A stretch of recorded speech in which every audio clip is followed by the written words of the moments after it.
Can we cut for time? Should we just edit the content in post? Well, insert content in post. This has been a really good one, though.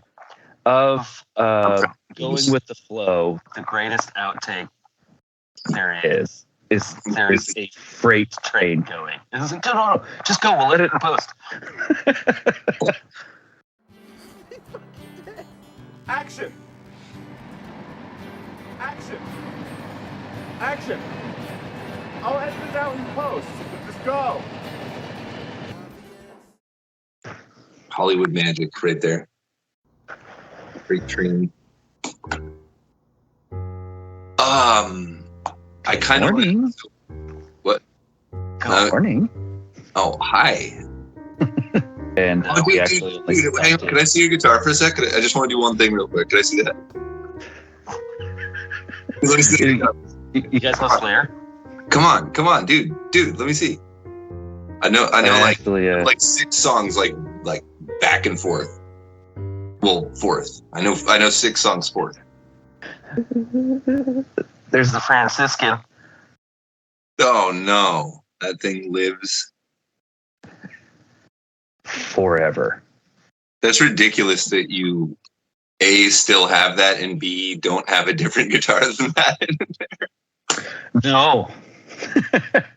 I was thinking about what could I do, because I don't have a lot of hobbies. I don't have a lot of interests that money helps. So we're starting a little entomology exhibit in our hallway. So we've got probably 20 or 30 different mounted butterflies. That costs money, but not much. So it's like, well, I think I should probably buy a new guitar. Preserving them? No, having someone else do it. So okay. Like, so you're not you're just collecting. You're not into the collection process or whatever. You're not. No. No.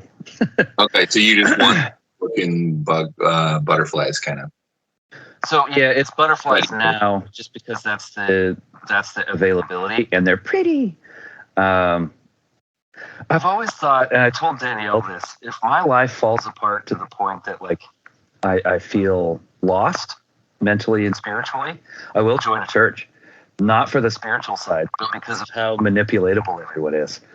I can make this situation mine. Yeah, no, I think that's a really good strategy. I wish that more people would do that, because honestly, I think that's kind of what the church is. And some people are doing it knowingly and some are doing it like unknowingly. So I think the more people you have that are like, okay, like this is how small town people like organize themselves and politicize. So I want to be involved in that. That's important to be involved in, because otherwise it will be nobody like me and a lot of people that want to keep all the jobs in their town the same and keep all the demographics the same and keep the weather the same and keep the tax rate the same and keep inflation the same. It's like, it is very much a like-minded community, and I wouldn't manipulate for the sake of bad. I wouldn't manipulate for my own means. But I would do the Bible. I would base the whole thing around the Bible. When did it say everyone had to go fishing with you? It's somewhere in the back. The Bible or jazz? Jazz, you gotta get horns and everything, and it's kind of a pain in the ass. I've often thought that not with churches, because churches, it's like a corporation in that as you make headway in it, you're also forced to change your behavior and values to be those that you're like moving toward. So it's not like, oh, I got in here, now I can impose my values on everyone below. It's not like that. It's like, okay, I've been put into this position now. I've been assigned to administrate these values that have been given to me from like a mission statement and various other. Oh, I'm hued by the glow of this screen. There we go. Yeah. And it's making these decisions for do. Whoa.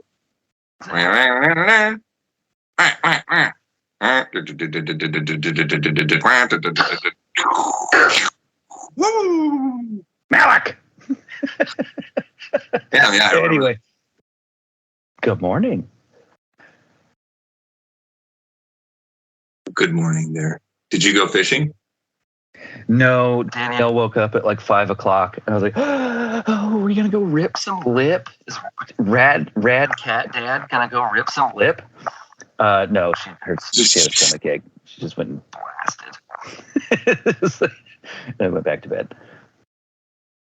We had a little blast from the past. We had Tostina pizza rolls for dinner last night, which is like, what are two adults having Tostino pizza rolls for dinner that don't have kids? We just hadn't in like, I can't count how many years ago I've had those. Boy, does that wreck your stomach. Yeah, that'll wreck your stomach, I believe. I haven't had them either. I don't know how to turn this off now. That's fine. This is net improvement. Okay. Yeah, okay. I can use WASD to control my avatar.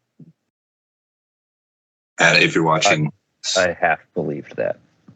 If you're watching this at home. I put my hands on the keys like, oh, maybe I could unclip his shoulder.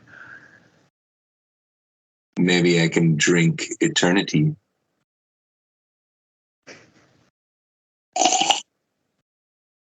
Yes. Quite. I don't know. Things like that still amuse me. I don't do this a lot. In fact, I've never done anything like this particular thing that's happening right now. Lord knows I have. We do a lot of meetings. This is a thing that is often repeated, that more and more the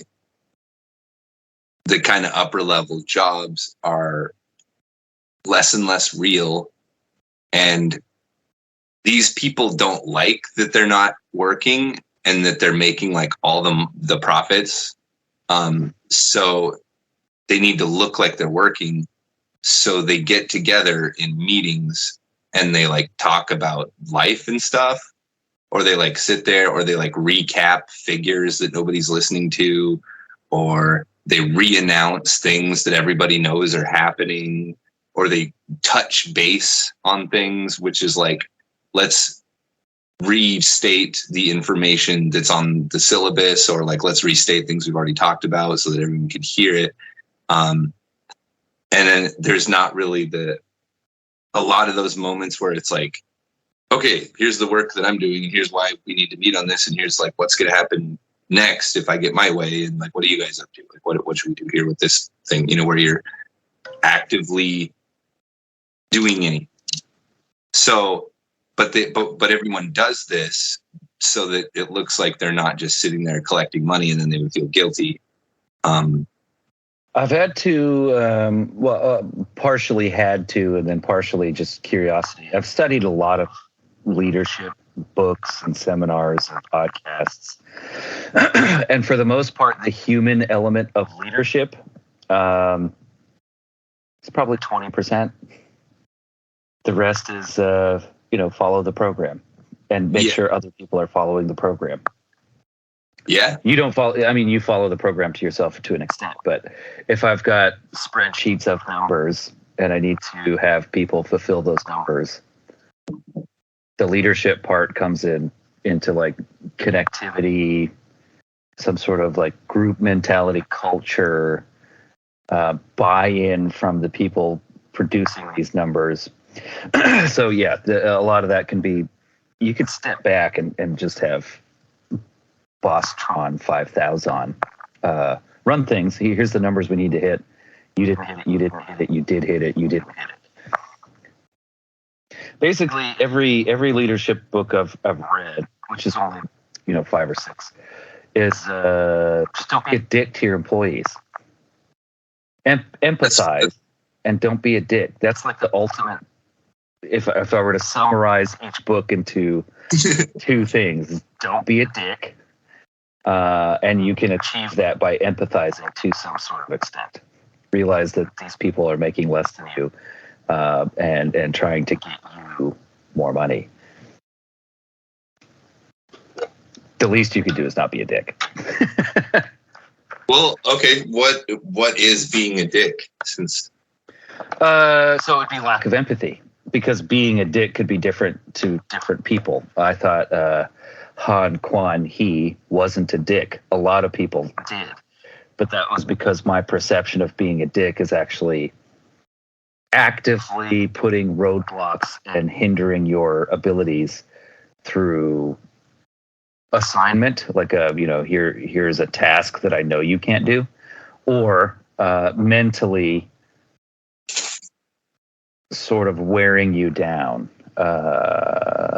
All negative to 90% negativity, and by negativity you didn't hit your numbers, and 10% positivity. Oh, okay, you hit your numbers, and then the 90% would jump in and say you hit your numbers this 1 out of 10 times.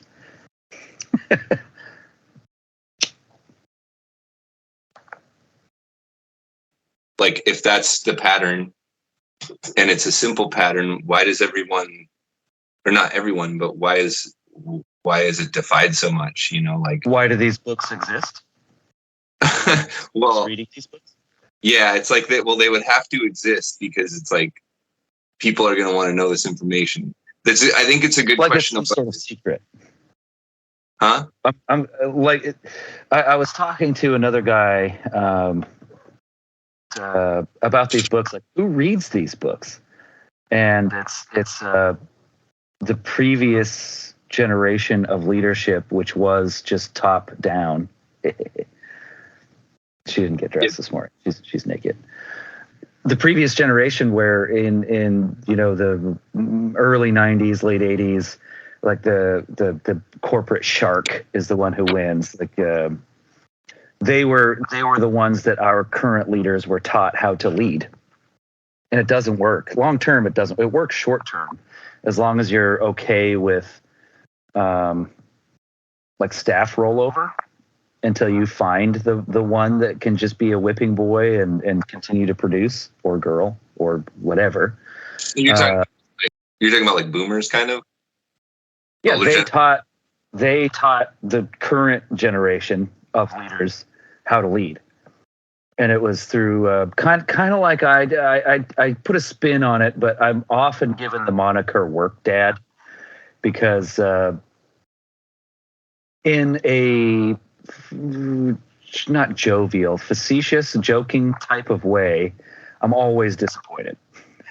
Just last person that I was teaching some office stuff said, "Why do you always give me remedial tasks and then belittle me for them?" I said, "Well, until you do that task correctly, you're going to keep getting them." And then it was probably a week and a half before he started doing those correctly. I was like, "Oh, okay, good. Yeah, next thing." And it was, I suppose it's sort of the way the military works, where they take away everything you have mentally, including your name, until you've accomplished something, and then you get your name back, and then that's like, it's always this recruit, hey recruit, or maggot, until you get your name back. And so that was taught to me by the previous generation of leaders, that if you're ever happy with anything, then they take their foot off the gas, they relax, and they're like, you don't get any more progress in whatever you were happy with. That's not really the way. It's also not the way of Amazon and Google, where the Google Domes in Seattle. This is a combined relaxation and workspace in 3 giant glass balls with 200,000 plants around you.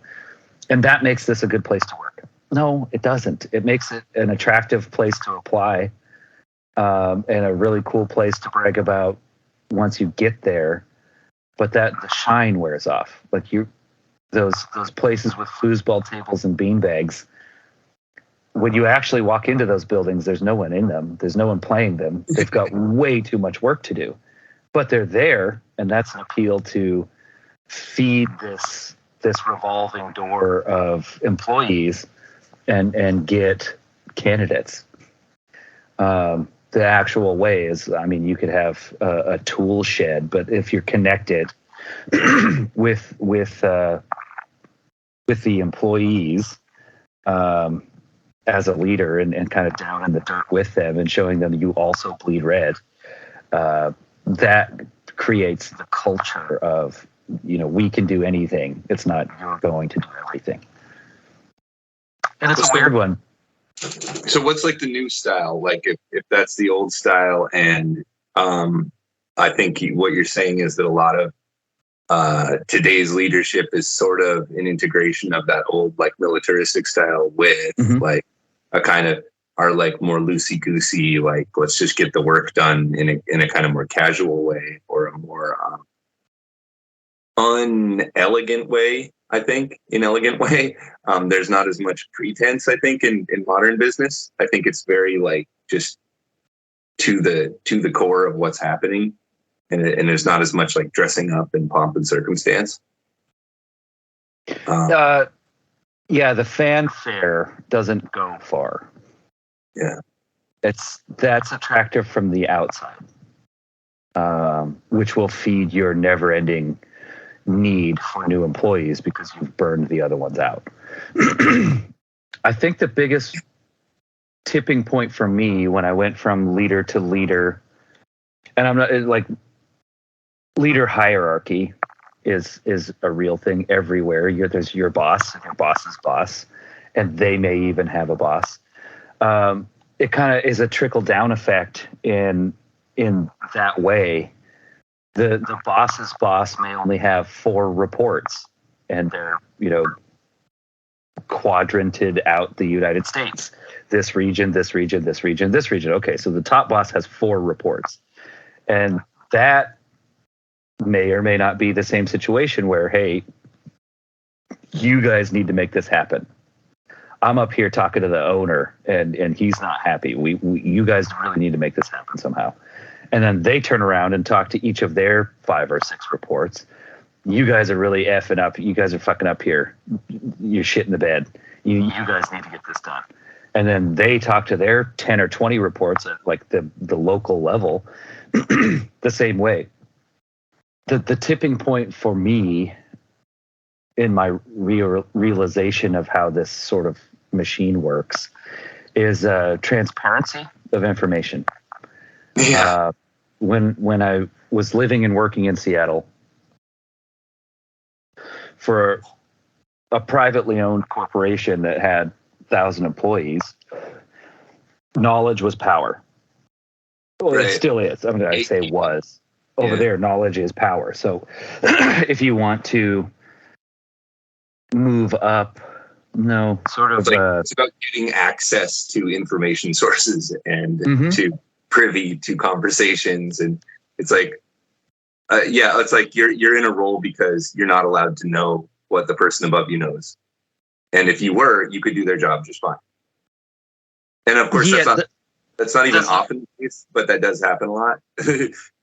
To any extent, like if it's complete information shutout, you're gonna have a coup.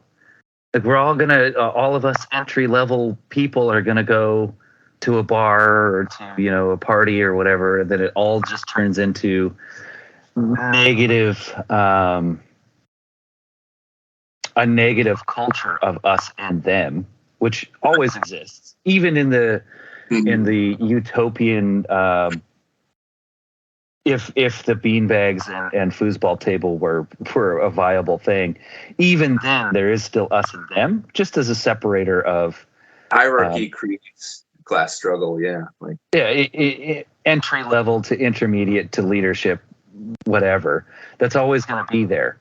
When I left that Seattle region for the same company and went to the Mid-South and was in Memphis, it was a little different. the entry level people were privy to a lot more information about how the sausage is made, and why things are the way they are. And so the shit talking that goes on there is almost more of like a personal targeted thing. Oh, the boss smells like patchouli every day. That's what pisses me off. Where previous, it's like, I'm bringing in X amount of dollars. You're bringing in X amount of dollars. Why can't we afford Z? And you will never know because they don't share any of that sort of information. The financials. That's not something an entry level person should know. Yeah, then I moved to a position of leadership, and the first quarter I was there, I had to go to a profit and loss meeting with the owners and the VPs and the CFO and all of that. And as soon as I got back, I basically did the exact same presentation, less nervous, with everyone, entry level, intermediate, supervisors. Everyone got the same information, and that sort of changed the modus operandi. Like, we always had to make this money, and we always had to make it this way, but giving the power, responsibility, however you want to say it, just knowledge, giving the knowledge of, we made $2.4 million this quarter, but the very bottom line says we actually gained $10,000. Yeah. In order to make that $2.4 million, it costs $2.39 to make that. Now they're not going to the bar and say, well, I don't have a new vehicle, or I don't have a new desk, or, we need to remodel the office, because now they understand that as a whole, all of the efforts of the last 3 months, we only made $10,000. Towards the end, that's after a few years. Overhead, though. I mean, that's including corporate overhead, which sometimes is inflated to a point where it's like,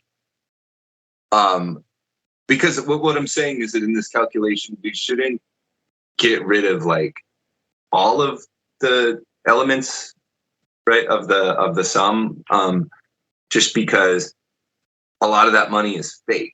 A lot of the difference between your revenue and profit is a fake difference created by accounting.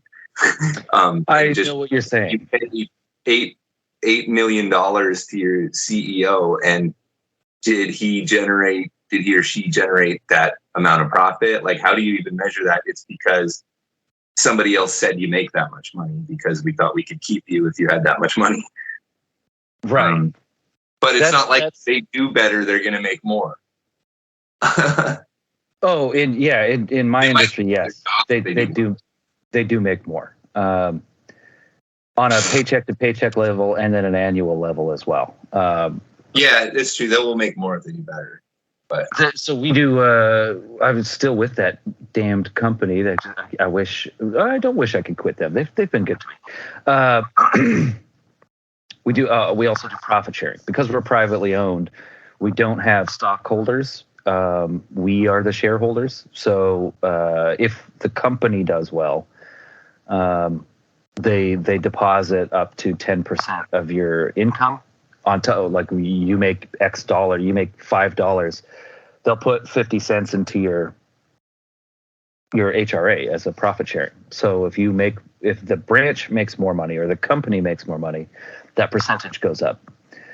So there is a little bit of skin in the game for the new guys, like entry level people. It's harder to see that dollar amount because it's an annualized thing. That's not what's going to keep me from buying Pabst versus Stella Artois this week. That's a little harder to see. But having the free exchange of information at even the highest level, motivates the right people, but like the motivatable people. Oh, okay, I actually have an effect on how things work, and the better things work, the better things can be. So that my first quarter in the St. Louis region, we only made 10 G's, which was I mean, I didn't get fired, but that's not a good amount.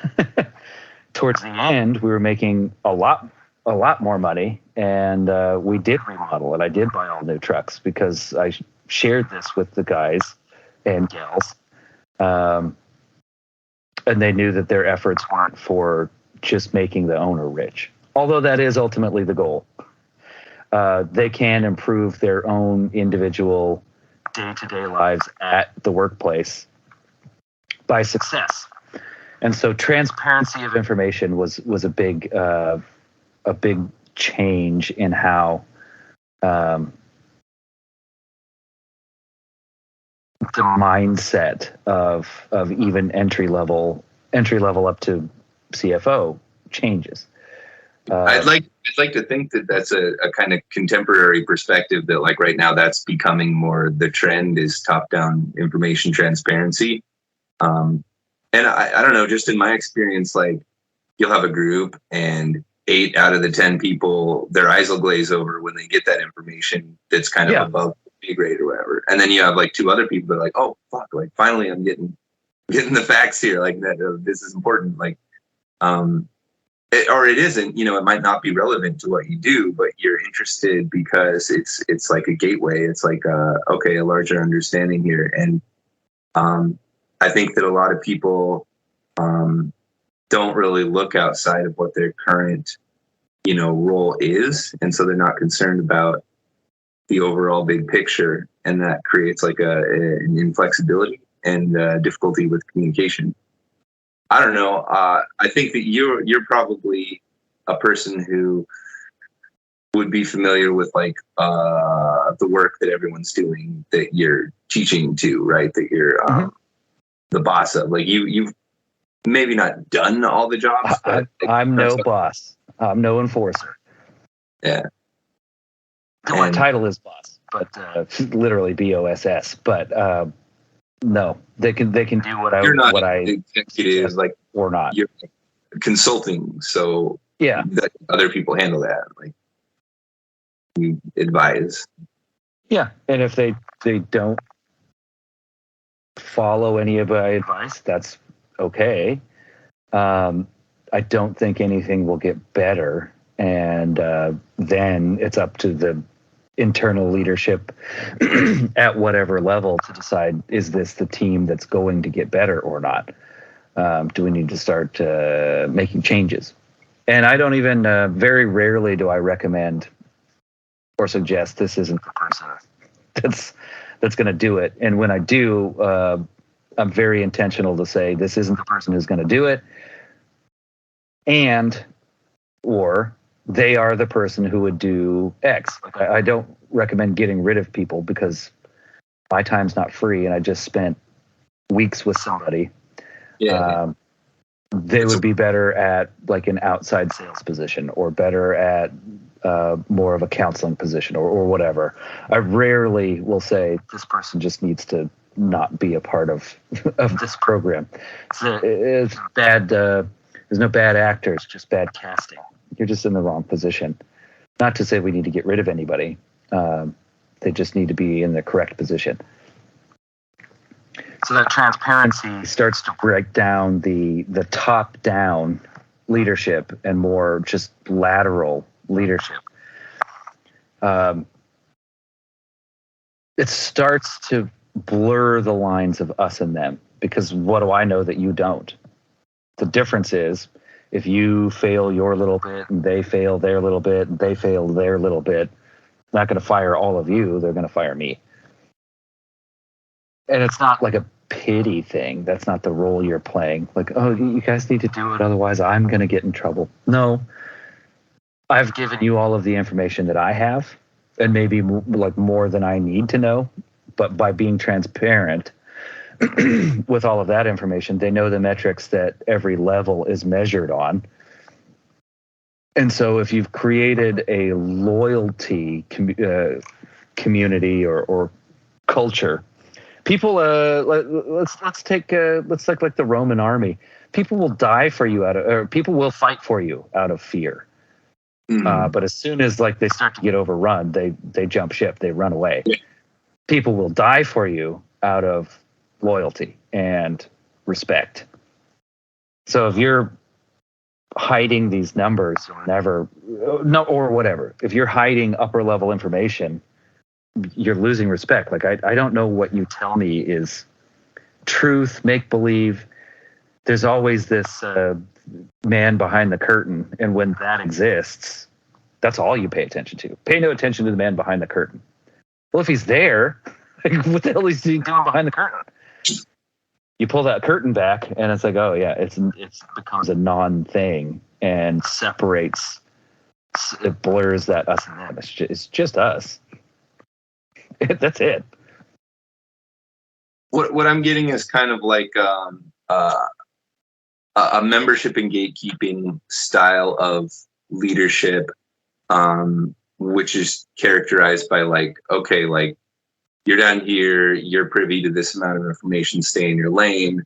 And if you stay here for time, it's always time, stay here for years, be committed to this for 5 years, then you're given the keys. You can open this door and see what's in there, know that information. Now you're equal because you're privy to that information. And it's very church-like.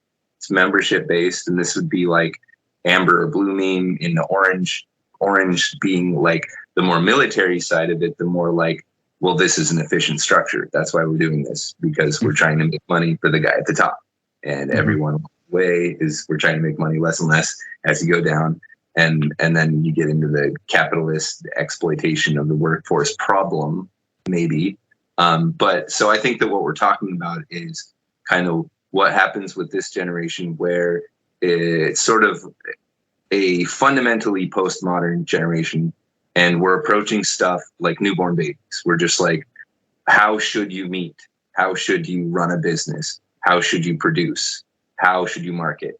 Like, we see the models, we know the models, the AI can generate a template for anything we can do.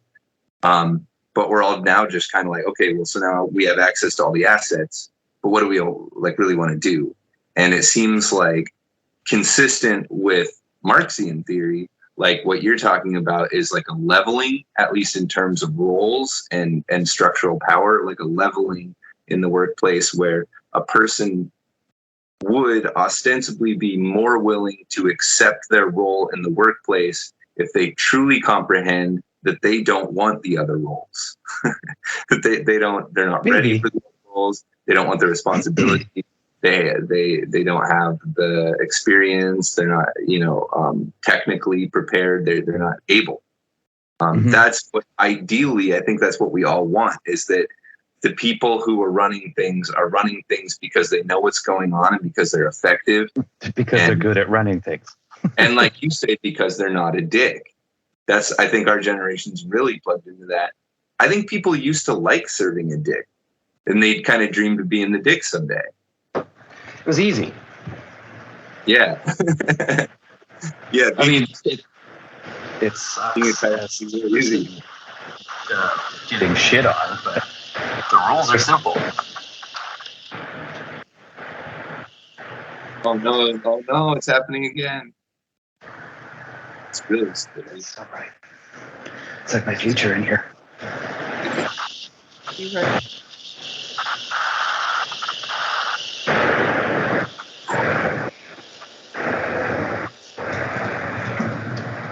I'm walking through my house. I ran out of cigarettes. I had to go get my keys so I can go to my car. Let me do something.